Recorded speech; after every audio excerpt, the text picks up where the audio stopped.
Let's jump straight into this explainer. Today, we're diving into a really fascinating piece of children's media that manages to seamlessly blend laugh-out-loud, slapstick kitchen comedy with both practical safety tips and profound religious life lessons. It's an incredibly clever balance, and we're going to break down exactly how this episode from Kids Universe pulls the whole thing off. Is this a paratha or an old window curtain? I mean, when your cooking gets compared to window drapery, you know things have gone entirely off the rails. The narrative drops us straight into the middle of this kitchen disaster, where a hungry young boy boldly decides to take charge of breakfast by cooking an aloo paratha, which is a stuffed potato flatbread. But things go so terribly wrong that his brother walks in and delivers that exact hilarious observation. So, to see how this cartoon perfectly balances education and entertainment, we're going to follow a four-part structure today.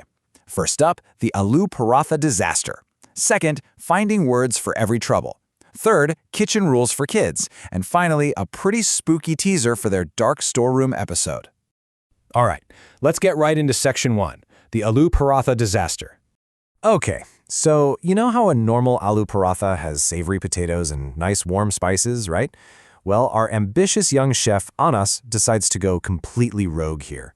Instead of the usual, he literally throws sugar in there alongside fiery chilies. And his defense? He confidently claims that potatoes and bananas are basically the exact same thing just because they're both a little bit yellow.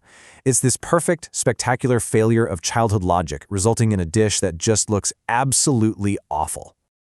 My stomach is rumbling like thunderclouds. I need the washroom.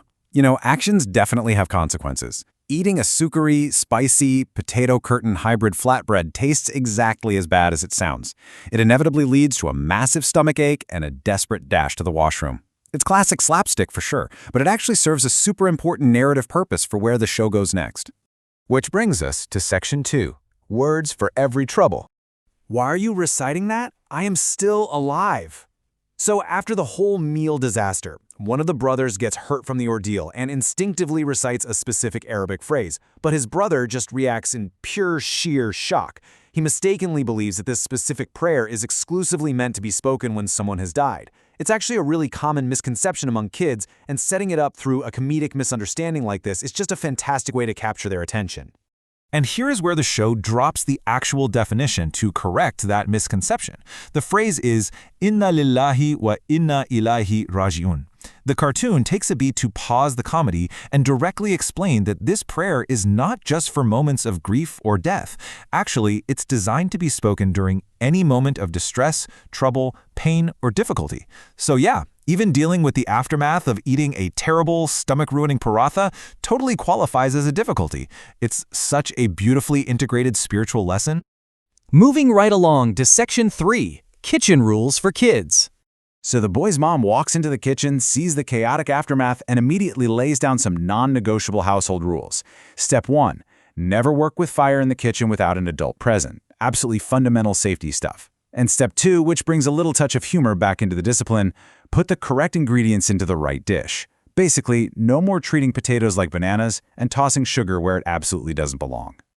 Sorry, Mom, I will be careful next time. Anas totally owns up to his mistake, apologizes, and promises to be careful in the future. So the kitchen crisis is officially resolved. Although, in a brilliantly timed comedic callback, his brother chimes in from the background to point out that while the lesson is learned, his stomach is still in absolute ruins. And that leads us into our final section, the dark storeroom teaser. Okay, talk about a massive tonal shift. Just as the kitchen laughter settles down, the promo for the next story gives us this rapid, genuinely chilling escalation of events. At the 1-minute mark, it's just an innocent game of hide-and-seek between Anas and Abdul Rahman. But by minute 5, a door locks, trapping them in a dark storeroom. Hit the 1-hour mark, and the silence in that room turns into literal screams of terror. And that trauma bleeds right into the night, leading to sleeplessness and terrifying dreams. It goes from 0 to 100 and instantly hooks you. This promo for Anas and Abdul Rahman and The Secret of the Dark promises to tackle some very real, very common childhood fears.